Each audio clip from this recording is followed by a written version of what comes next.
Indian FM. After a pause, we're back with our video series, Art History, the Female Perspective, bringing awareness towards great female artists as a source of knowledge, inspiration, and woman empowerment.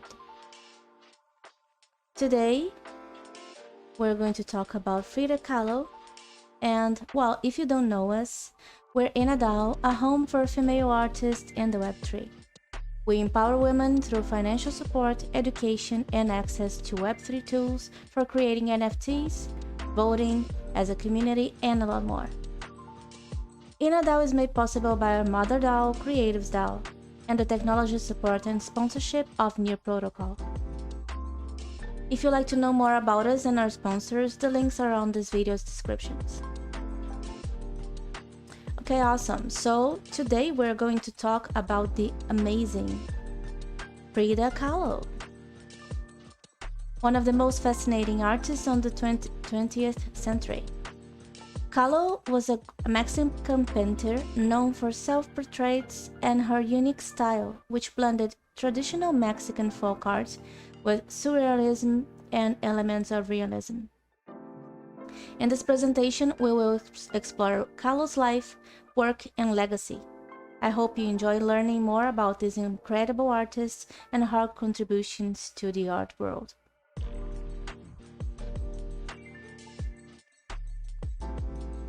Madalena Carmen Frida Kahlo y Calderón was born on July 6, 1907 in Coyoacán, a suburb of Mexico City.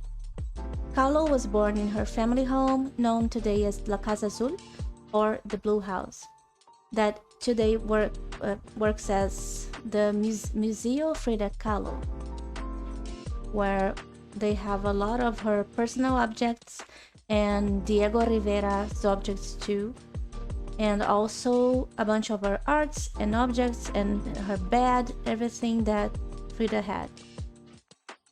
She was the third of four daughters, born to a Mexican mother and a German Jewish father, who was a photographer. Kahlo's family was well-educated and politically active, with her father being a staunch supporter of the Mexican Revolution. Kahlo grew up in a household that valued art and culture.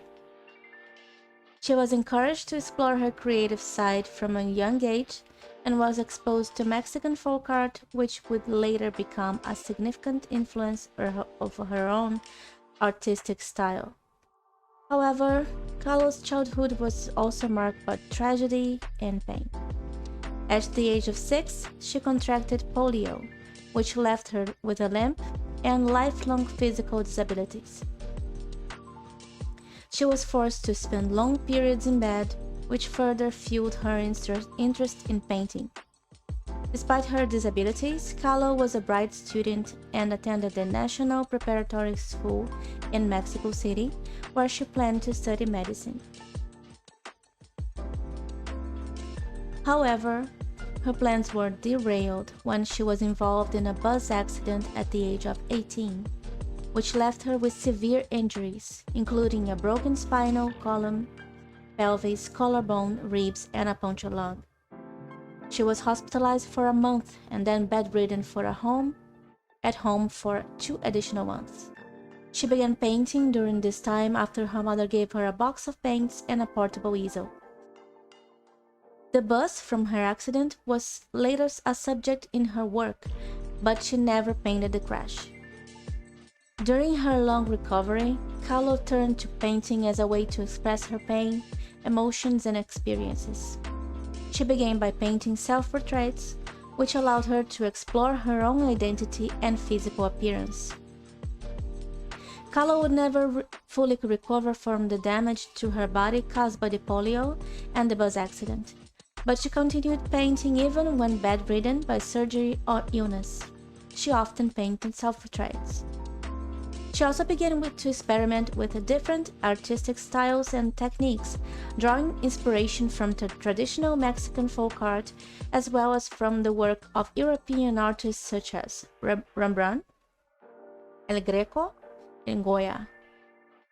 Kahlo's early life and experience had a profound impact on her art, particularly in the themes of pain, suffering, and identity that are so prevalent in her work. Her use of bright, vibrant colors, symbolism, and self-portraiture all came together to create a style that was uniquely her own and that continues to captivate audiences around the world today. Here we have a quote from Frida Kahlo. She said, "I paint self-portraits because I am so often alone, because I am the person I know best." This is a picture from her accident and where you can see her painting the painting that she did from her family, her genealogical tree. This word is terrible. You can see her family. And on the next one, we'll see the bus. Is a painting portraying the bus on the day that she suffered the accident. And here we also have a depiction of several people from different classes together on the bus driving. You can see her style with vibrant colors and very much inspired by the naive art.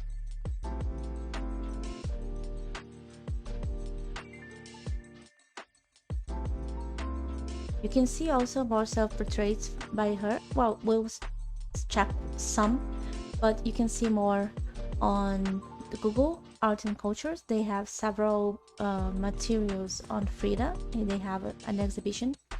And here we have self-portrait with monkey, where she is with, well, she loved nature, and you can see the bright vegetation on behind her, and a necklace with broken bones and a monkey. And her style is always with her unibrow, very vibrant colors, and she has these features.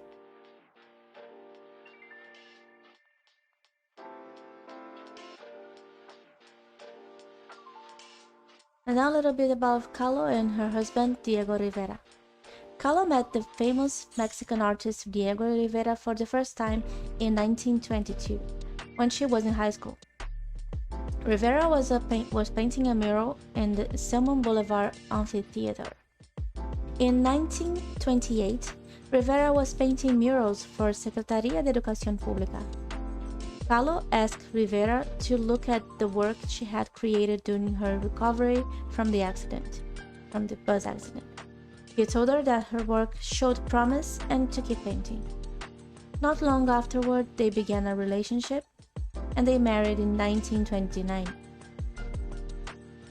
Their relationship was often tumultuous. Both Rivera and Kahlo had many relationships outside their marriage.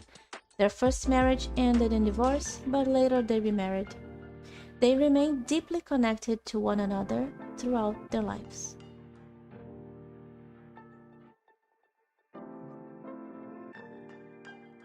Now we're going to talk a little bit about Kahlo's influences, such as her health, Mexican and European heritage, her family, marriage, other relationships outside of the marriage, politics, and nature.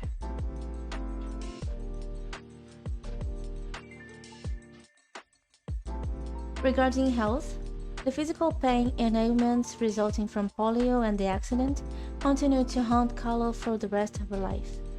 However, Kahlo seemed to turn her physical difficulties into a muse for her work.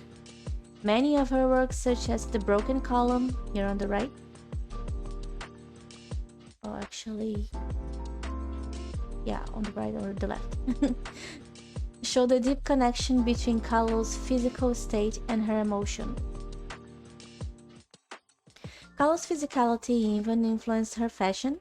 She wore long skirts and dresses to hide what she referred to as her sick leg, because she had this limp from the polio when she was a child, and she has several injuries when the accident showed. She was always hiding that. And she also wore support corsets for her spine, sometimes painting elaborate designs on them. Kahlo's iconic appearance inspired many fashion designers.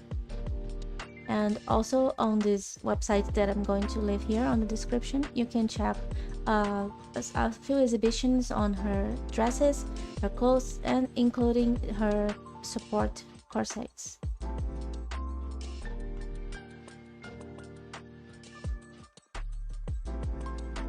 Talking about her Mexican and European heritage, such as her mother was Mexican and her father was Jewish German.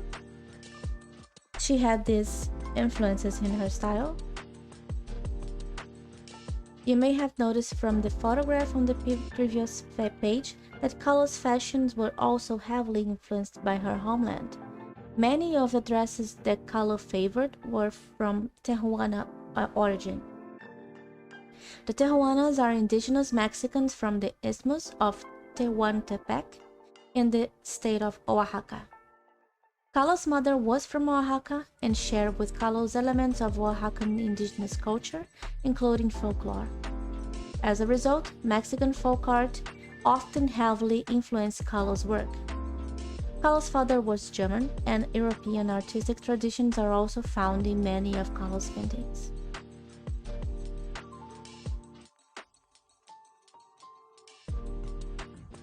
Regarding her family, Kahlo had a close relationship with her family, particularly her father, heavily impacted her life and art. Her family were frequent subjects of her work. In the painting My Grandparents, My Parents, and Me, Frida Kahlo is a naked little girl in the middle of almost in the middle of the painting, holding the loop of red ribbon that is the representation of her bloodline. The red loop might refer to her mother's sex life, since just under the fetus there are a bunch of sperm swum through the ribbon loop to an egg that is fertilized. Also, by the fertilized egg, a red cactus flower, you can check that on the site, is open to some wind-blown pollen. Frida's grandparents are recognized as Mexican or German by their particular position over the dry earth when they are Mexican, or over the ocean when they are from Germany. Frida's parents' images are also based on their wedding photos. Frida mentioned she looks like both mom and dad. I have my father's eyes and my mother's body. Frida put herself at the position right in front of her dad. It was with her father that she was mostly identified as a little kid.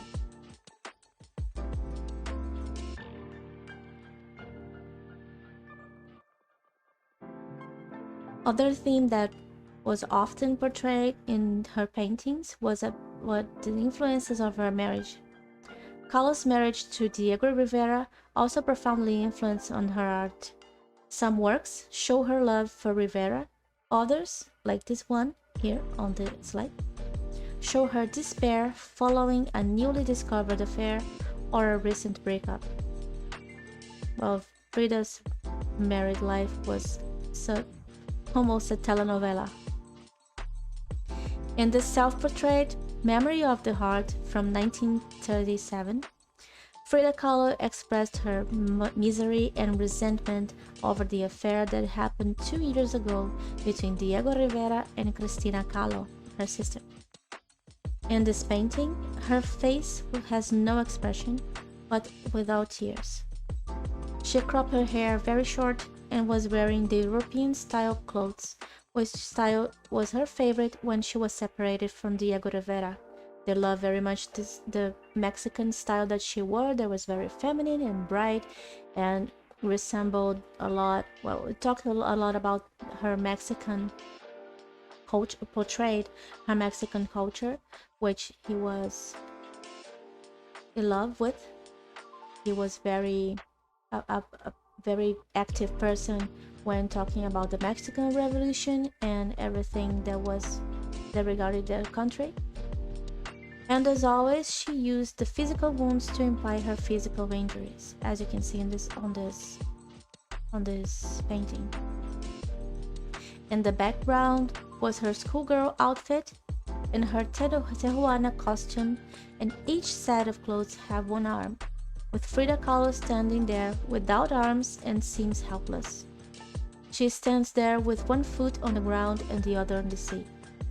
The foot put over the sea wears an apparatus and suggested the recent foot surgery she was undergoing. Memory of the Heart delivers us a direct and simple message. She was heartbroken. Her huge heart lies on the ground at her feet, and was pumping rivers of blood in the background landscape. Her body was pierced by a steel rod with seesawing cupids on either end, which created an acute visualization of the sensation of pain.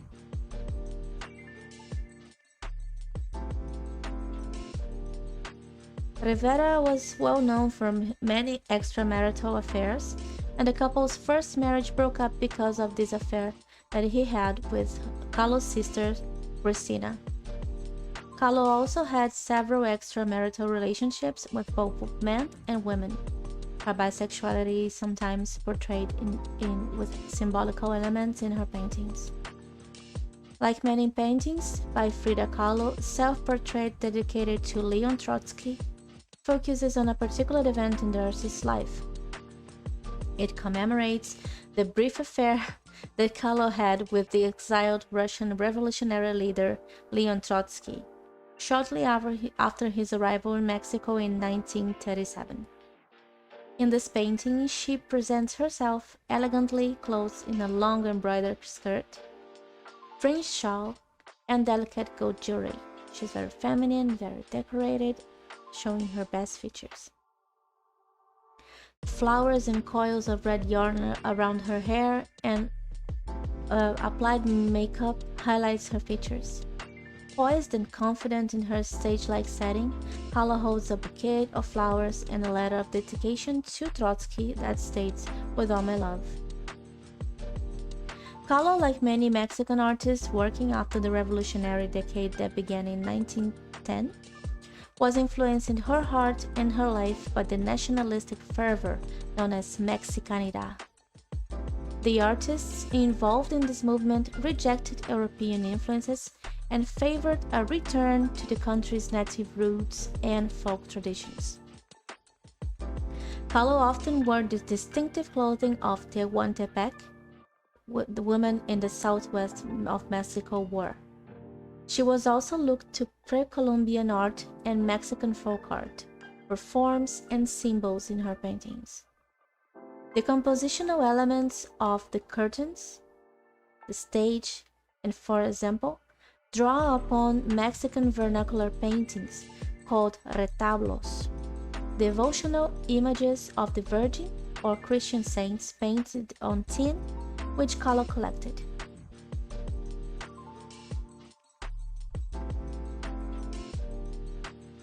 Politics was also another theme that was very recurrent on Frida's paintings, and Rivera and Kahlo shared the similar political views, inspired both by their Mexican heritage and by socialism.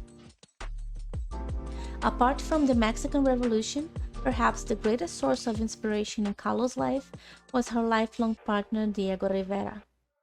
The two artists married in 1929 and moved to the United States in the following year.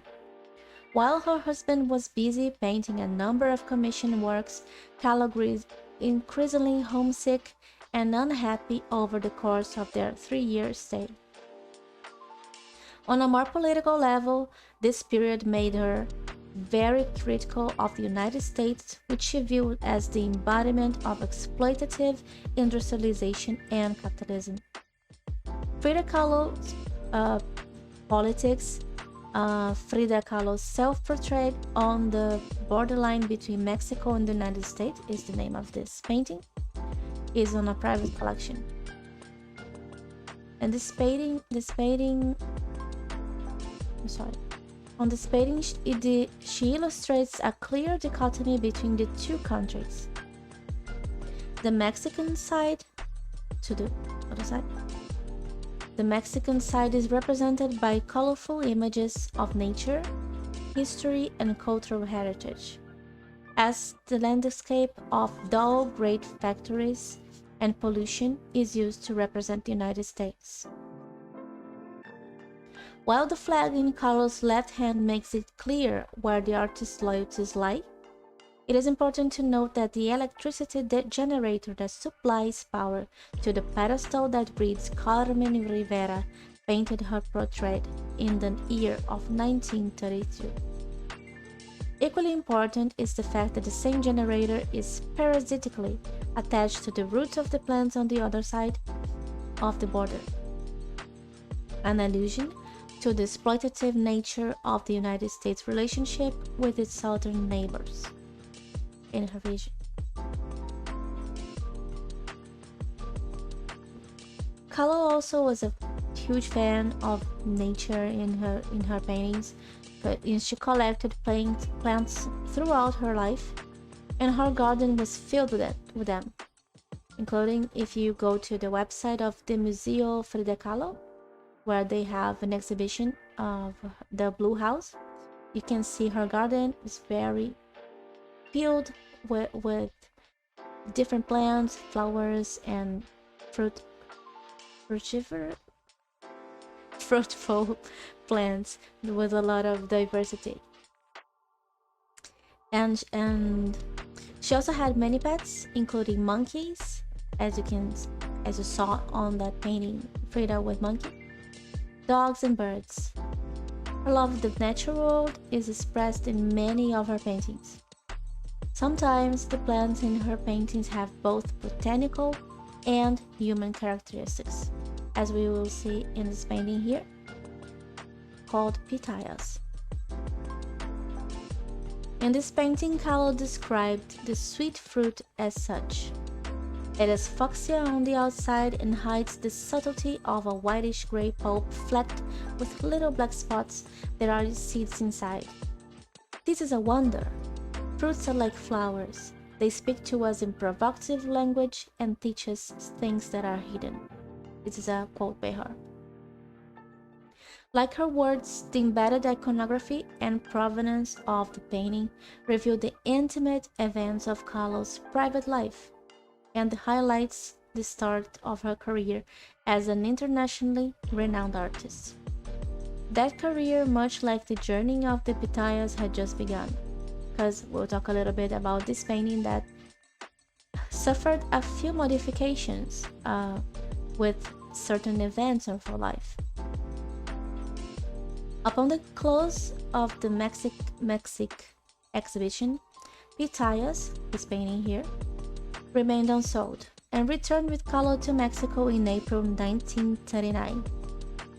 Upon her return home, Kahlo learned that her husband, Diego Rivera, wanted a divorce. An early photograph for pitayas depicts the skeleton wielding the scythe with big round eyes and smiling. Not the case here.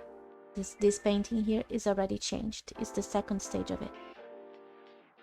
The current version, this one, with its downturned eyes and frown, was changed by Kahlo after hearing about the divorce. Kahlo and Rivera's divorce was finalized in November. The skeleton's gestures towards the piles of pitayas resting on the soil.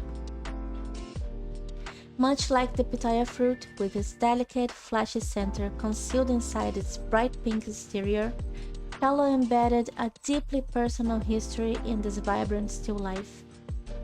The personal iconography and extensive exhibition history of pitayas, one that even changed Death's smile to a frown, suggests the work is not only a still life, but an intimate self-portrait of Frida Kahlo herself, including the changes that happened in her life.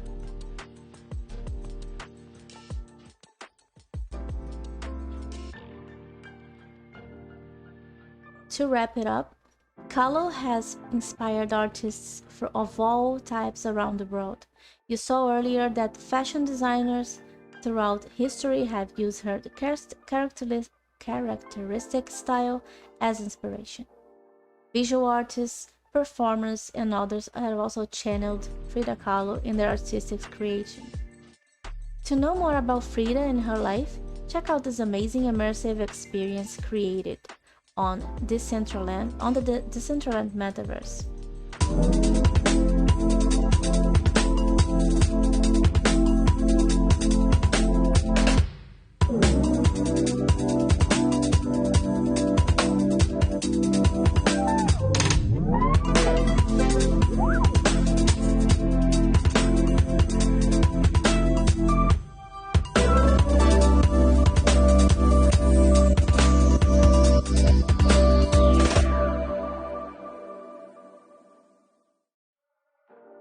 This is an interactive exhibition on the Red House where you can play mini games while learning about young Frida's life, art, and family.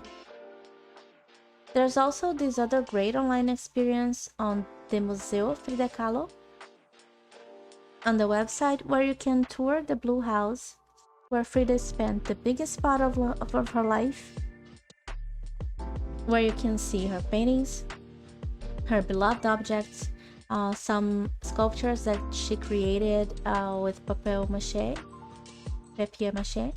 and her garden that I talked about earlier with a lot of plants with a huge diversity, and a lot more.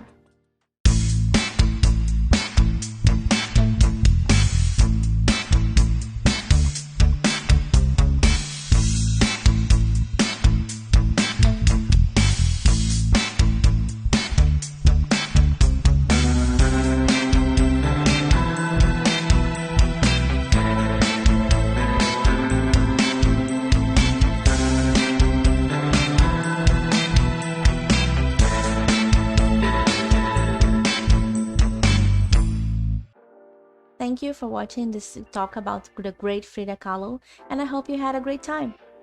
If you'd like to know more about Inadao and become a member, talk to us on our socials. We have a Telegram chat where we talk to our community. We have a Twitter where you can reach us out and send us a DM if you are interested, and we can explain you how to be onboarded. We'll help you with everything. Feel welcome to join us. Thank you. I hope you have a great time in your life, and see you next time.